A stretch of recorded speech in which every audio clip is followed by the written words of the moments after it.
Hello friends, welcome to my channel. तो इस video हम देखने वाले हैं कि अभी आरएमएल ने फ़िलहाल में जो नर्सिंग ऑफिसर की पोस्ट आउट की हैं वो कितनी की है, उसके उनके लिए हमारे पास क्या क्वालिफिकेशंस चाहिए, किस कैटेगरी के अकॉर्डिंग कितनी हमारी पोस्ट हैं, वो चीज़ें हम इस वीडियो में देखने वाले हैं। ठीक है, स्टार्ट करते हैं।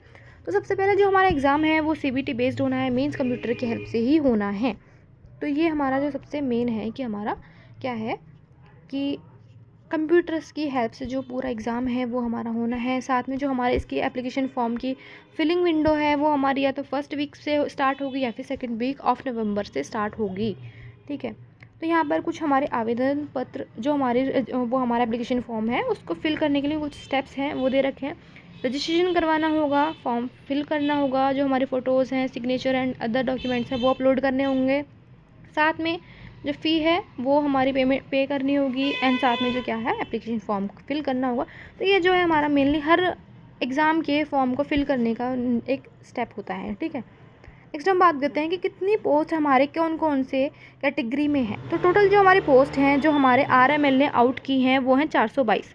टोटल जो पोस्ट है नर्सिंग ऑफिसर की 422 आउट की हैं। नर्सिंग ऑफिसर की जो है एक ग्रुप बी की पोस्ट है, अनरिजर्व में 169 है, ओबीसी में 114 है, एससी में जो हमारी 88 कैटेगरी 88 पोस्ट है, एसटी में 9 है एंड साथ में ईडब्ल्यूएस में टोटल 42 हमारी जो पोस्ट है। तो टोटल मिला के 422 पोस्ट हमारी आउट हुई हैं अभी आरएमएल ने। ठीक है, तो जो हमारा स्केल रहने वाला है जो टोटल हमारा लास्ट तक ग्रैंड पे जो रहने वाला है वो 44,900 से 1,42,400 तक रहने वाला है। और साथ में जो हमारा बेसिक पे रहेगा जहाँ से स्टार्ट होगा वो रहेगा 44,900 से आपका जो हमारा पे है वो स्टार्ट होगा और कहाँ तक जा सकता है 1,42,400 तक जा सकता है। ठीक है, क्या क्या क्वालिफिकेशन चाहिए वो देखते हैं।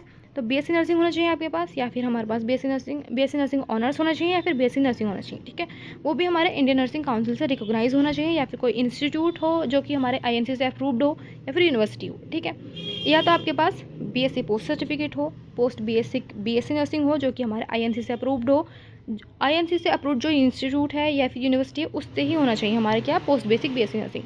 आप एक एज अ नर्स आपके स्टेट में या फिर इंडियन नर्सिंग काउंसिल से आप रजिस्टर्ड नर्स हों तो आप इस फॉर्म के लिए अप्लाई कर सकते हैं। अगर आपके पास जीएनएम है, जीएनएम में आपके पास डिप्लोमा होना चाहिए जो कि हमारे पास इंडियन नर्सिंग काउंसिल से एफिलिएट होना चाहिए, या फिर किसी बोर्ड से या फिर काउंसिल से एफिलिएट ज़रूर होना चाहिए।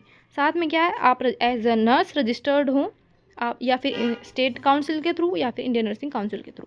आपके पास अगर जीएनएम के साथ यहाँ पर एक मेन चीज़ है, आपके पास जीएनएम अगर आपने किया हुआ है तो 2 साल का 50 बेडेड हॉस्पिटल में आपका एक्सपीरियंस कंपलसरी होता है। ये चीज़ यहाँ पर इंपॉर्टेंट है, कंपलसरी है हमारा 2 साल का मिनिमम एक्सपीरियंस जो है कंपलसरी होता है। ठीक है, नेक्स्ट हम बात करते हैं एज की। एज जो है जो आपने डेट ऑफ बर्थ है उस डेट ऑफ बर्थ को आप 18 ईयर के हो गए हों और आपकी जो एज है वो 40 साल से ज़्यादा ना हो तभी आप इस फॉर्म के लिए एलिजिबल हो। ठीक है, नेक्स्ट है ये चीज़ें रखी हैं कुछ। अब हम बात करते हैं अभी जो हमारे ये जो नोटिफिकेशन है अभी इंग्लिश में भी है। अगर आप हिंदी में कंफर्टेबल हैं तो आप हिंदी में पढ़ सकते हैं, अगर आप इंग्लिश में कंफर्टेबल हैं तो आप इंग्लिश में कंफर्टेबल करते हैं। तो यहाँ पर अभी नीचे हमारा थोड़ा इंग्लिश में भी दिया हुआ है, तो वही चीज़ें देखते हैं कि हमको क्या चीज़ चाहिए। हमारी एप्लीकेशन जो फ़ी है वो यहाँ पर है नॉन रिफंडेबल रहती है। हमारी जो नर्सिंग ऑफिसर की अगर हम फिल करते हैं तो हमको ये फ़ी रिफ़ंड नहीं होगी। अब किस कैटेगरी के लिए कितनी जो पे रहने वाली है, एप्लीकेशन फ़ी रहने वाली है वो देखते हैं। अनरिजर्व्ड के लिए आपको 1180 रहने वाली है, ओबीसी एंड ईडब्ल्यूएस के लिए रहने वाली है 1180। वहीं एससी और एसटी के लिए आपकी जो एप्लीकेशन फ़ी होगी वो होगी 708 रुपये। ठीक है, एज लिमिट हमने अभी डिस्कस की। कास्ट सर्टिफिकेट आपका होना चाहिए, ये चीज़ें थी। ठीक है, अभी यहाँ पर इन्होंने कुछ स्टेप्स दिए हुए हैं कि कैसे कैसे फॉर्म फिल करना है। सिलेक्शन प्रोसेस यहाँ पर है। सिलेक्शन प्रोसेस हमारा 2 पार्ट में होगा, जैसे कि हमारा नॉर्थ सेट का होता है प्री एंड मेंस, तो यहाँ पर भी हमारा 2 स्टेजेस में है। इसमें पहले जो स्टेज रहेगी वो स्क्रीन एग्जामिनेशन की रहेगी, नेक्स्ट जो स्टेज रहेगी वो मेन एग्जामिनेशन की रहेगी। ठीक है, जो दोनों एग्जामिनेशन है वो हमारे हिंदी और इंग्लिश दोनों में कंडक्ट किए जाएंगे।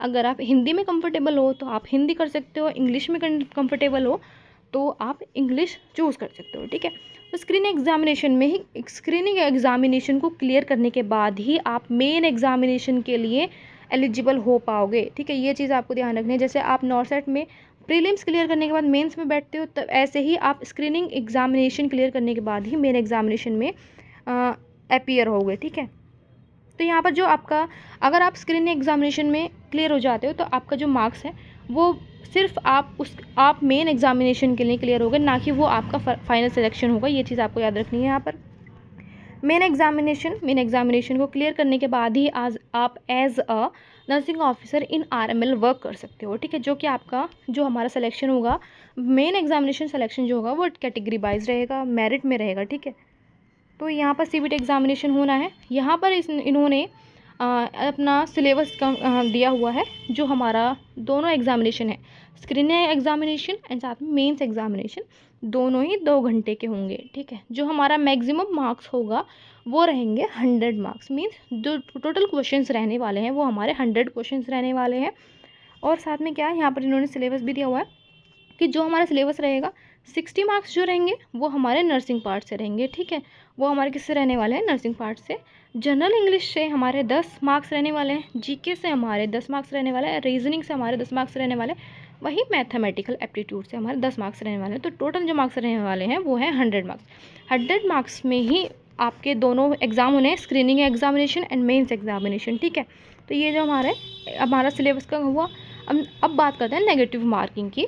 तो नेगेटिव मार्किंग जो रहती है इसमें 0.25 की नेगेटिव मार्किंग रहती है, या फिर 1/4 बोल रहे हैं हम, 1/4 की जो हमारी इसमें मार्किंग रहेगी। ठीक है, क्वालिफिकेशन मार्क्स देखते हैं तो 50% जो रहे अनरिजर्व्ड EWS कैंडिडेट्स के लिए रहें। जो हमारे जो मिनिमम मार्क्स होने चाहिए वो हमारी जो क्रॉसिंग रहेगी 50% होने चाहिए क्लियर करने के लिए। वहीं जो SC ST OBC and PWD candidates के लिए 40% आपके मार्क्स होने चाहिए। ठीक है, फाइनल मेरिट लिस्ट आपके मार्क्स के अकॉर्डिंग ही होगी। ठीक है, तो ये जो थी हमारी पूरा हमारा था RML examination, nursing officer examination के बारे में थे। यहाँ पर इन्होंने कुछ हमारे इंस्ट्रक्शंस दे रखी हैं। तो ये चीज़ें थी सिर्फ इसमें नोटिफिकेशन में, मैं लास्ट तक दिखा देती हूँ मैं। तो ये था हमारा पूरा नोटिफिकेशन हमारा RML का। अगर आपको ये नोटिफिकेशन देखना है, खुद देखना है क्या चीज़ें होती हैं, तो आप इसको या तो साइट से डाउनलोड कर लें, या फिर आपको ये जो हमारी पूरी नोटिफिकेशन है हमारे टेलीग्राम ग्रुप पर मिल जाएगी, आप वहाँ से भी देख सकते हैं। पूरी हमारी यहाँ पर एप्लीकेशन फ़ी देखी, नॉन रिफंडेबल रहने वाली है। आपको हिंदी और इंग्लिश में एग्जामिनेशन दे सकते हैं आप, यहाँ पर दोनों लैंग्वेज हैं आपके कन्वीनियंस के अकॉर्डिंग। तो जो भी आपके पास ये हमारी एलिजिबल क्राइटेरिया रहता है, आपकी फ़ीस, एग्ज़ामिनेशन, सभी चीज़ें, सैलरी वगैरह, 422 टोटल पोस्ट हैं। तो ये जो पूरी डिटेल थी हमारे RML नर्सिंग ऑफिसर के बारे में थी। जो हमारा एग्ज़ाम है, एप्लीकेशन फॉर्म फिलिंग विंडो है जो है वो हमारी नवंबर में हो सकती है, फर्स्ट वीक ऑफ नवंबर या फिर सेकंड वीक ऑफ नवंबर। सो ये जो पूरी वीडियो थी हमारे RML नर्सिंग ऑफिसर एग्ज़ाम के बारे में थी। अगर आपको वीडियो पसंद आई हो तो प्लीज़ लाइक ज़रूर करें, शेयर ज़रूर करें, चैनल को सब्सक्राइब ज़रूर करें। Thank you so much for watching the video. Thank you.